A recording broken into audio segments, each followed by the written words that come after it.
आज हम आपसे डिस्कस कर रहे हैं अष्टावक्र गीता के बारे में। अष्टावक्र गीता की एक तरह से समरी समझ लीजिए कि अष्टावक्र गीता में एक्चुअल में क्या समझाया हुआ है, अष्टावक्र गीता में ऑब्जेक्टिवली क्या समझाया हुआ है, सच क्या है अष्टावक्र गीता का। कंप्लीट आप अष्टावक्र गीता पढ़ेंगे तो आपको क्या चीज सामने आएगी निकलकर। और अगर आप इस वीडियो को देखने के बाद अष्टावक्र गीता पढ़ेंगे तो आपको पूरी अष्टावक्र गीता समझ में आएगी। अष्टावक्र गीता, अष्टावक्र कौन था? अष्टावक्र एक बालक था जो कि 8 अंगों से, अष्ट मतलब 8 अंगों से बेचारा वो डिस्टॉर्टेड था, लेकिन था बहुत बुद्धिमान, जिस वजह से वो राजा जनक का गुरु बन जाता है। तो राजा जनक जो है वो सेल्फ इंक्वायरी के इन सारी चीजों के क्वेश्चन करते हैं स्पिरिचुअलिटी से रिलेटेड अष्टावक्र से। तो अष्टावक्र जो बात बोलते हैं, जो उन्हें राजा जनक को समझाते हैं, वो कंप्लीट है एक अष्टावक्र गीता। तो क्या बताती है अष्टावक्र गीता, कंप्लीट इसके बारे में आज हम डिस्कशन कर रहे हैं। एक्चुअल में क्या बता रही है अष्टावक्र गीता। आपको मैं एक कहानी से इसकी शुरुआत करता हूं कि आप स्कूल में गए और आपको स्कूल में मान लीजिए जो है वो किसी ने, टीचर ने आपको स्कूल में सांप की कहानी सुनाई, कुछ डरावने सांप की, और जो है वो मान लीजिए बच्चों को कहानियां सुनाई सांप की, और बच्चे जो है वो घर आते हैं तो दिन भर उनके दिमाग में यही घूमता रहता है, सांप ऐसा होता है, सांप वैसा होता है।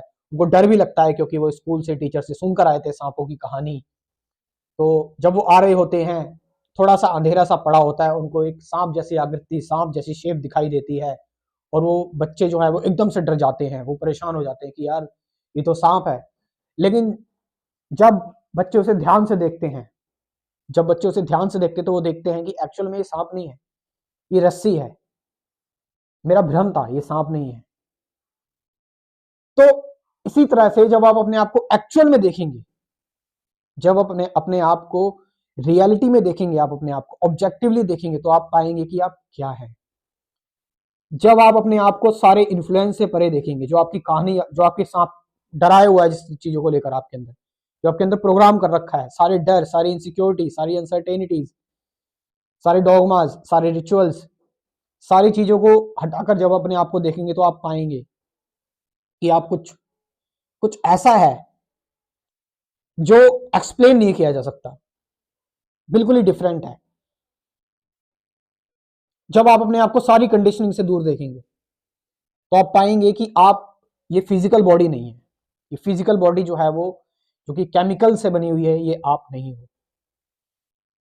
आप अपने आप को और ध्यान से देखेंगे तो आप पाएंगे कि ये मेरे थॉट्स जो आते हैं, एक्चुअल में रियलिटी में मैं अपने थॉट्स भी नहीं हूं, मेरे थॉट्स भी जो है वो इन्फ्लुएंस होते हैं, मेमोरी से आते हैं, एक्सपीरियंस से आते हैं। तो मैं हूं क्या? आप ध्यान से देखेंगे, आप अपना माइंड भी नहीं है, माइंड तो आपका देखिए कितना ज्यादा जो है चंचल है। तो जब आप रियलिटी में देखेंगे, सारी कहानियों से दूर, जो आपके अंदर प्रोग्राम कर रखी हुई, सारी आपके अंदर भरी हुई है, तो आप पाएंगे कि आप जो है वो एक एक ऑब्जर्वर है, एक दृष्टा है, एक साक्षी है, आप एक विटनेस करने वाले हैं, आप एक साक्षी भाव में आप हमेशा रहते हैं जब आप रियलिटी में देखेंगे। और वही है आपकी रियल आइडेंटिटी।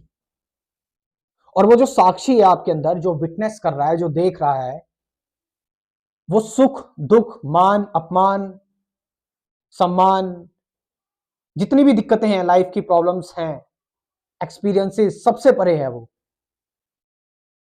उसको अष्टावक्र ने बताया है, वो है आत्मा। और वो आत्मा ही जो है, वो सर्वव्यापी आत्मा, वही है परमात्मा, वही है भगवान। और उसी से सब कुछ क्रिएट हुआ है, उसी से सब कुछ बना हुआ है, उस एनर्जी से ही ये सब कुछ जो मैटर आपको दिख रहा है वो क्रिएट हुआ है। E equal to MC square. Energy जो है वो मैटर में कन्वर्ट हो सकती है, मैटर एनर्जी में कन्वर्ट हो सकता है। ये हमने जो है आइंस्टीन ने दिया था, ये फॉर्मूला पढ़ा हुआ है हमने ये सब। तो जो जो ऐसी चेतना है जो सारे इन्फ्लुएंस, सारी चीजों से परे है, एक ऐसी अननोन, एक ऐसी नथिंग जिसके बारे में एक्सप्लेन नहीं किया जा सकता, जिसके बारे में जाना नहीं जा सकता, जिसको वर्ड्स में एक्सप्लेन नहीं किया जा सकता, जो, ये भी मैं वर्ड्स दे रहा हूं, जिसका कोई आकार नहीं है, जिसकी कोई एक्चुअल शेप नहीं है, जो त्याग, जो मोक्ष, जो स्वर्ग, नरक, जो खुशियां, दुखी, डिप्रेशन, एंजाइटी, स्ट्रेस, आपकी मेंटल इलनेसेस, आपकी फिजिकल इलनेसेस, इन सारी चीजों से परे है। यानी कि वो सारी चीजें जो हैं वो जस्ट एक माया है। लेकिन जो सिर्फ सत्य है, जो रियल है, वो है आत्मा। और वही है आपकी एक्चुअल परमात्मा, वही है भगवान। और उसी में एकदम स्थित हो जाओ, ये बताते हैं अष्टावक्र। जब आप इसमें एकदम स्थित हो जाते हो, एक बिल्कुल विटनेस करने लगते हो आप, तो आपको दुनिया जो है वो लीला लगती है। आपको फिर यही लगता है कि हर जगह जो है वो रस्सी ही है जो सांप बन के हमें डरा रही है। आपको मजा आता है, एडवेंचर आता है, अच्छा लगता है आपको। आप देखते रहते हैं, ऐसा लगता है फिल्म चल रही है। सारी चीजें उसी से बनी हुई है, लीला हो रही है। तो लाइफ का गोल, लाइफ का पर्पस जो है, अष्टावक्र बताते हैं, वो है अपने आत्म तत्व को जान लेना, अपनी आत्मा को जान लेना। और मैंने बताया आत्मा क्या है, वो आपके अंदर विटनेस करने वाला, वो साक्षी भाव, वो दृष्टा आपके अंदर, जो सुख दुख सारी चीजों से परे है, वही भगवान है, वही परमात्मा है, वही ब्रह्म है। और वही है सच्चा, और बाकी सारी चीजें झूठी है। तो अब सिर्फ जब यही सच्चा है, तो आपके जितने भी सुख दुख, मान अपमान, पराजय विजय, आपकी विक्ट्री डिफीट वगैरह, आपकी स्ट्रेस एंजाइटी, ये सब कुछ इल्यूजन है। ये सब कुछ, इस पर ध्यान नहीं देना है आपको, क्योंकि सत्य सिर्फ एक ही है। सत्य क्या है? आत्मा। वही है परमात्मा, वही है ब्रह्म, पर ब्रह्म जिसको कहते हैं हम, वही है अल्टीमेट रियलिटी, अल्टीमेट ट्रुथ। उसको कैसे जानेंगे हम? क्योंकि हम उसको जान भी नहीं सकते हैं। कुछ कुछ जानने लायक भी नहीं है, कुछ करने लायक भी नहीं है, कुछ मेडिटेट करने लायक भी नहीं है, मेडिटेशन भी नहीं करनी है। तो हमें कुछ नहीं करना है, वो चीज अपनी आप रिवेल हो जाएगी। ये तो हम इतना सब कुछ करते हैं, अपने माइंड को कंफ्यूज करते हैं। हम इतना सब कुछ जो है वो जबरदस्ती करते हैं। एक्शन, मैं कर रहा हूं। एक्शन एक तरह का ईगो है, मैं का, आई का। जब आप नॉन एक्शन की स्टेज में आते, तो मैं ही नहीं बोला, नॉन एक्शन की स्टेज पैसिव स्टेट होती है। नॉन एक्शन की स्टेज वो होती है जिसमें आप सारी चीजों से डिटैच हो जाते हो, और फिर उसके बाद एक इंसाइटफुल एक्शंस आते हैं आपके अंदर से, इंसाइटफुल इंट्यूशन वाले एक्शंस, जिसको कहा जाता है भगवान की जो आवाज है, वो वॉइस ऑफ गॉड कहा जाता है जिसको। जो जबरदस्ती वाले एक्शन नहीं होते, जो एक्शन जो है वो कर्मा जनरेट नहीं करते, जो एक्शन जो है वो कंफ्यूजन क्रिएट नहीं करते, जो एक्शन जो है वो सोसाइटी में डिस्टर्बेंस क्रिएट नहीं करते, वो एक्शन अपने आप में कंप्लीट होते हैं, पूरे होते हैं। जो आत्मा से आते हैं एक्शन, जो आपकी सोल से आते हैं एक्शंस। सो अष्टावक्र यही बताते हैं कि लाइफ का जो मेन पर्पस है वो अपने आत्म तत्व को जान लेना, और यही है आपका परब्रह्म, यही है परमात्मा, यही है भगवान। और इसमें स्थित हो जाना, और बस जिंदगी के मजे लेते रहना, चीजों को विटनेस करते रहना, देखते रहना, चीजें जो घट रही है घटते रहने देना। और कुछ रियल में नहीं हो रहा है, सब कुछ इल्यूजन है, क्योंकि रियलिटी सिर्फ एक ही है, वो है आत्मा, परमात्मा, परब्रह्म, जो हर एक चीज में विद्यमान है, आप में भी, हर कण कण में विद्यमान है जो।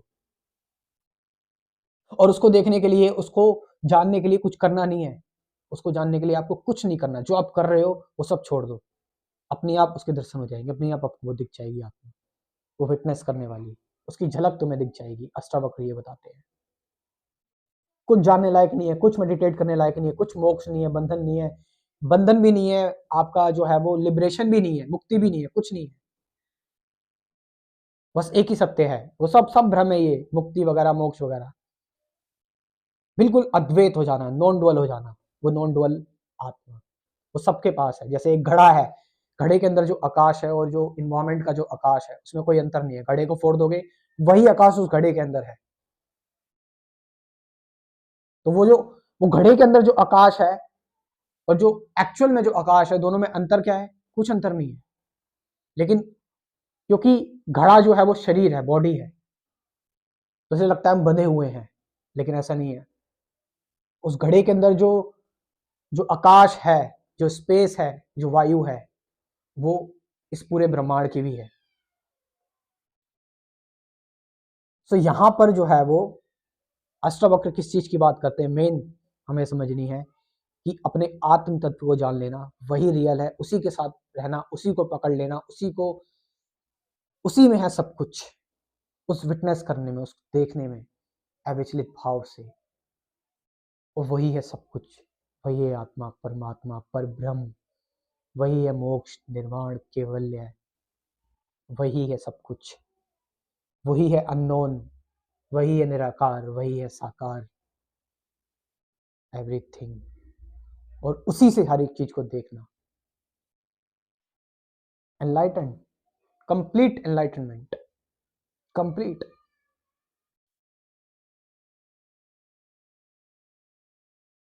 Thank you very much.